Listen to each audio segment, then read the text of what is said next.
I was watching everybody on stage, and I'm feeling the love this morning. And since this is your second Star Wars celebration with this show that means so much to all of us, does it feel like more poignant, more bittersweet for you? Because in theory, like, this is Andor, and this is it. This is the story. Yeah, I mean, completely. But I think also when we came out there, and I think we felt this way the last time, but this time maybe the way the set was set up. Um, we've all been on the junket for a while now, the past couple of weeks, so we're kind of not jaded, but we're in it. But there's the audience that put the down payment on the show. I mean, it really is like these are the people, who traveled here from all over the world. They care so much. It's that passion that really, that's the road we drive on, man. That they cut it, and like you're suddenly confronted with the origin story of your own show, and it's really, you sort of go, wow. Everyone was taken back a little bit. It's not usually hard to find something to say, but everybody's a little bit, yeah. Knocked back by it. I mean, we got emotional about it. Just being up there and feeling all that love. It's it's the reason why we did the show, and you keep the fans in mind throughout the whole entire process, and to put faces to it and to experience that today was a lot. And then to sit next to some of your favorite people and know that this might be the last time you're gonna all be together on stage is it's emotional. Right. When I realized that one of the reasons that I feel such an affinity for folks like you, that is because you're in my living room with me. Yeah. Like, it's definitely a one-sided experience. Yeah. But I mean, there's something so powerful for this to me. But what is it to you? Like, for instance, like, what is the heart of the show for you, Genevieve? Oh, it's hard to find the heart of the show, but I think what you were speaking about before is similar to what Adria said. You just said then that we're in your living room, and I think that's true for all of us when we watch, important pieces or pieces that we love. But very rarely do you actually get to meet the people, like this morning, whose living room we're in. It felt like a real dialogue. It feels like a real communication, a point of communication. Mm-hmm. And we're there to share something. It's also, we've been sitting on this for a while now, and we're standing up for a crew of hundreds.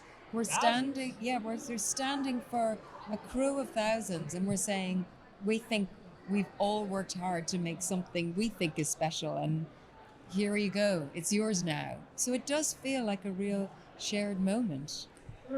It is shared, and I am so excited to talk to you both, especially about continuing this Star Wars legacy of powerful women. And I wanted to know specifically if you had thoughts on why, for Bix and Mon, their femininity is a strength for their character. Well, first of all, I have to bring up Tony here because he's written a cast of brilliant women. Yeah, right? Like there are many of us in this show, both in season 1 and season 2. So what that allows us to do is not just to play the woman. We get to be women. Mon Mothma has many hats in this show. Mm-hmm. She's a mother, she's a wife, she's a senator, she's a threat, she's an ally, she's many things. And I think because there are so many of us, each of us get to be our own textured woman. Which is, I mean, that's what we need to see. Like, that's what makes the show great. That's what makes the He wrote it. team Magic, great. though. It's just everybody's a person. You just write people, and if you live through them, I don't know. I mean, I never killed anybody. I've written a lot of murderers. I never. I mean, it's like it's an empathy business. Yeah.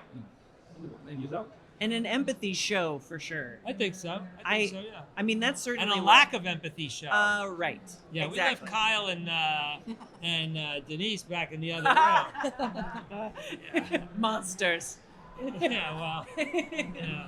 I find myself desperately wishing that there was a way to shoehorn anything else about this world into another show. I know that this is like the 5 years before Rogue One, and this was supposed to be it. But I will tell you, without spoiling it, there's something at the very end of this show that involves your character that makes me feel hope. I see you at the end of the show in the last episode, and something makes me feel hope. Are you picking up on what I'm talking about? I have no idea what you're talking about. Deny. Yeah, got it.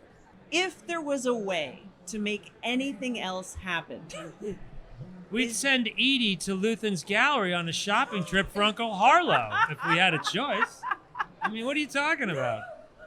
That's P.S. where we're going. P.S. by the way, do you realize that Stellan Skarsgård is the only person whose real name is like a Star Wars name already?